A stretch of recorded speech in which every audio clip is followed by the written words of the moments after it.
tiga. Yang pertama, kita bicara masa depan. Tapi masa depannya itu pendek, sampai 2045, 20 tahun ke depan. Negara kita itu mau mengejar untuk naik kelas. Jadi ada kebutuhan untuk memastikan terbukanya lapangan kerja, terus pertumbuhan ekonomi tinggi. Yang kedua, tentu saja urgensinya adalah kalau kita mau naik pertumbuhan ekonominya, bagaimana kondisi ibu kotanya. Jakarta itu butuh untuk dibantu memulihkan kondisinya. Karena kalau kita lihat tren pertumbuhan ekonomi Indonesia terus sampai 20-30 tahun ke depan, ada kekhawatiran Jakarta tidak sempat membenahi persoalan-persoalannya. Jadi itu sudah jadi urgent, karena sekarang makin terasa betapa Jakarta tuh butuh untuk segera diringankan bebannya. Yang ketiga, ini yang paling penting.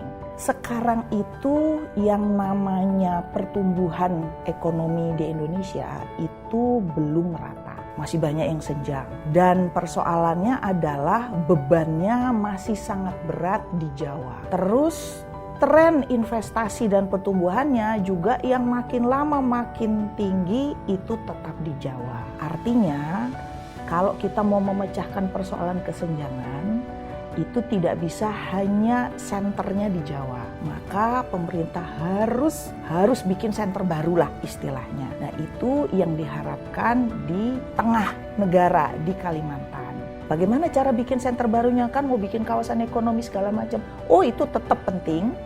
Tapi ketika peran administrasi pusat pemerintahan itu dipindahkan, harapannya adalah bangkitannya makin cepat.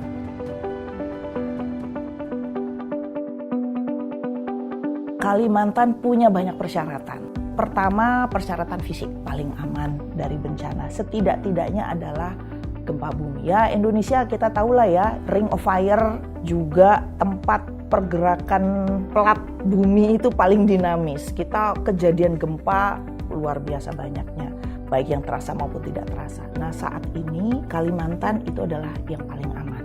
Kedua, tentu persyaratan dasar ketersediaan tempat.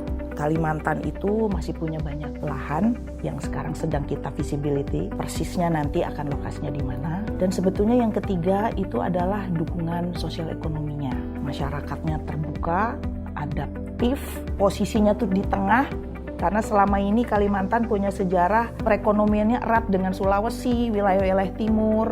Kalau di Jawa juga di Jawa Timur begitu. Jadi harapannya ketika itu yang dikembangkan, dia ikut ngangkat. Kita berharap banyak bahwa posisi di tengah ini akan bisa mendorong menutupi kesenjangan tersebut.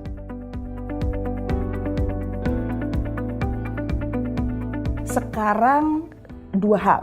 Pertama, orang ketika tahu Kalimantan Timur yang dipilih, maka orang punya perspektif tertentu tentang Kalimantan Timur. Dan kemudian, wah bakal jadi kayak Jakarta ditaruh di Kalimantan Timur yang habitatnya satwa liar itu masih banyak dan itu juga paru-paru dunia. Nah itu ketakutan pertama kan.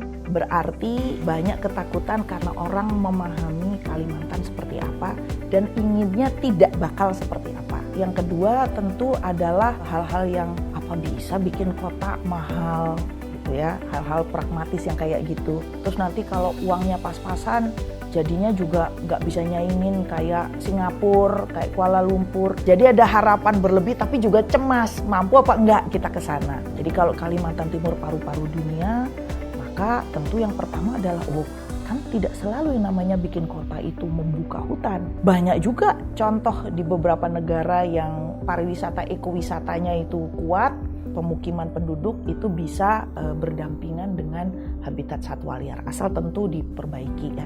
Tapi terima kasih justru isu itu yang kemudian jadi tantangan kita. Slogannya saat ini ibu kota negara adalah Forest City.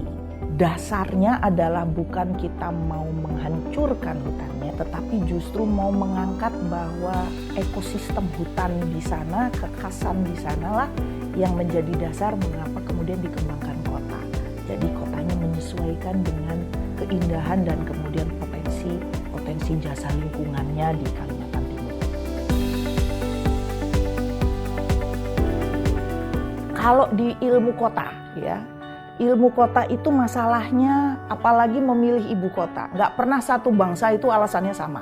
Ada sifat tertentu, ada yang negara bikin kota karena masalah kesenjangan.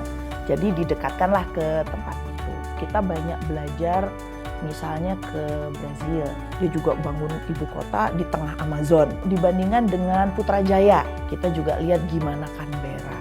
Banyak contoh di beberapa negara di mana paling tidak selama 100 tahun terakhir itu memutuskan memindahkan ibu kota. Itu jadi pembanding. Tapi yang disebut pembanding itu apa? Apakah kita ingin seperti dia? Mendingan jangan mikirnya ke situ. Karena menurut kami sih yang namanya kota itu tumbuh sesuai karakteristik bangsanya. Yang kita pelajari adalah apa yang menyebabkan satu kota kemudian banyak dampak, banyak masalah, banyak risiko. Sementara kota yang lain dia tidak seperti itu. Misalnya kalau di Putrajaya dia dekat dengan kota induknya Kuala Lumpur sehingga dia bisa hidup. Tapi kemudian ada orang yang bertanya, Bu, tapi kok kalau yang di Myanmar ya itu ada Naypyidaw itu sepi, gede, terus apa mau yang kayak begitu? Nah, kita belajar dari hal-hal yang seperti itu. Faktor-faktornya apa?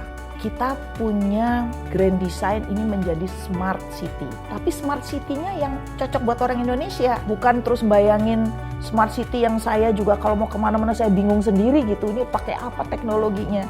Nah, kita ingin yang manusiawi, modern, smart, pintar. Tapi justru membuat orang yang tinggal di situ memang kualitas hidupnya makin baik.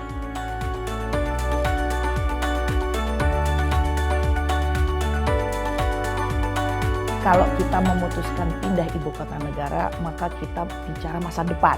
Kalau bicara memindahkan fungsi pemerintahan, mungkin bisa dijadwal ya. 5 tahun kantor kementerian pindah, maka otomatis kita-kita yang kerja di pegawai negeri ya pasti pindah. Cuman pertanyaannya adalah kalau saya sudah pensiun misalnya ya, atau bapak-bapak ibu birokrat yang sebentar lagi pensiun 5 tahun apa 10 tahun lagi pensiun, mungkin balik lagi ke Jawa dan sebagainya. Maka yang masih pegawai-pegawai baru nih CPNS, yang masa kerjanya masih 30 tahun, itu diharapkan dia yang ngisi selanjutnya. Begini, nggak usah jauh-jauh kota. Real estate skala besar saja yang sudah di atas 500 hektar. Nggak pernah langsung dalam 5-10 tahun itu langsung berfungsi optimal. Dia butuh waktu, baru dia menjadi berfungsi sesuai dengan harapan. Itu baru sekitar 30 tahun kemudian. Jadi kalau kita bicara apakah yang muda-muda diharapkan untuk pindah situ. Kalau saya bicaranya yang masuk ke kementerian, yang institusi pemerintahan yang saat ini berkantor di Jakarta, ya otomatis dia tentu akan ke sana. Justru teman-teman milenial, kemudian anak-anak kita itu yang nanti akan diharapkan mengisi ke sana. Dan kalau bicara ibu kota, bukan cuma satu ibu kota loh ya. Yang namanya sebuah kota, dia pasti menyebabkan wilayah-wilayah sekitarnya itu juga tumbuh. Yang kita sebut kota satelit. Dulu Jakarta disupport Bogor, muncul Tangerang. Nah, kita ingin nanti ketika ibu kota di Kalimantan Timur itu muncul, kota-kota satelitnya juga ikut tumbuh dan kemudian diisi oleh generasi muda yang kemudian bisa menyambut ini, bisa siap bahwa kita sudah mau masuk ke era ekonomi yang lebih baik.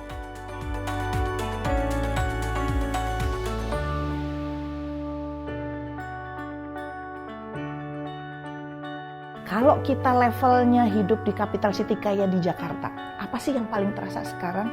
Yang namanya sektor ekonomi jasa.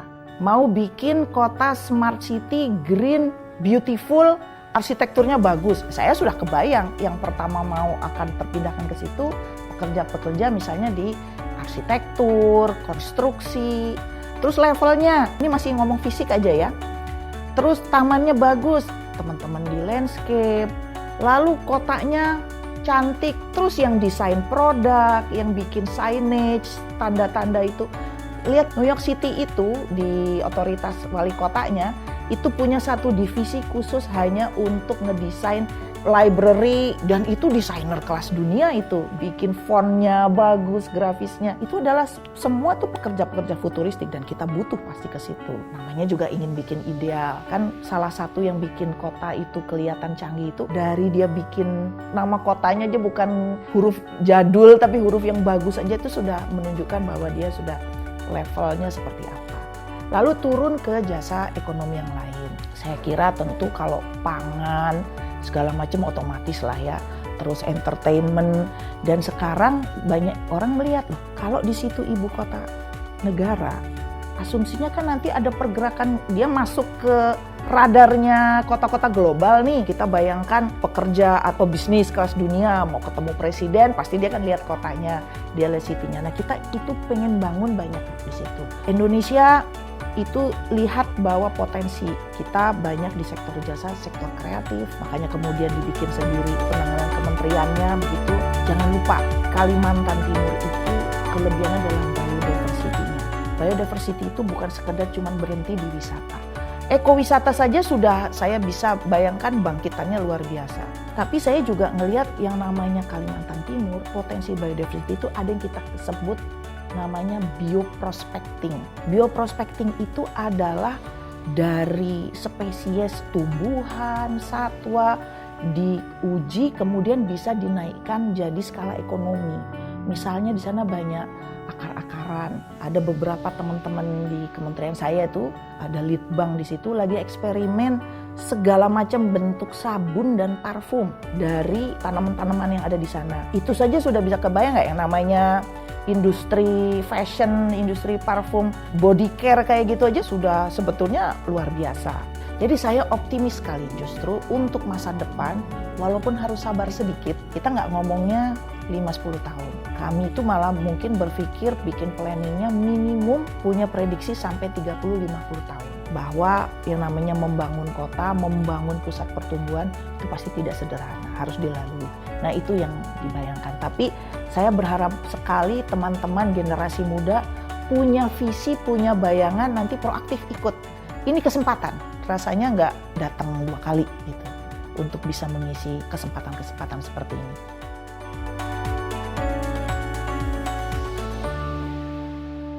Yang penting pertama optimis.